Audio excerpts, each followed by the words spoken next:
বিগত 16টা বছর শ্বাসরুদ্ধকর পরিস্থিতিতে সময় পার করেছে।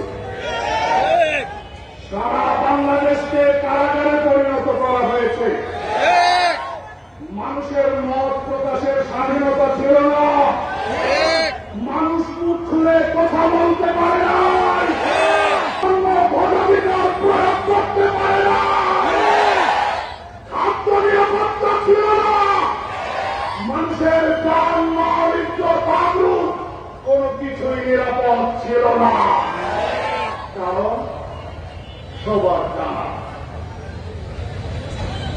মাফিয়া তন্ত্র, ফ্যাসিবাদ, অধিকার হরণকারী আওয়ামী লীগ সরকার দেশের প্রত্যেকটা মানুষের নাগরিক মৌলিক সাংবিধানিক অধিকার হরণ করে বলে আজকে বাংলাদেশ থেকে দিল্লি আর ভারতের বড় রাজ্যে পরিণত করেছে। সাথী বন্ধুগণ,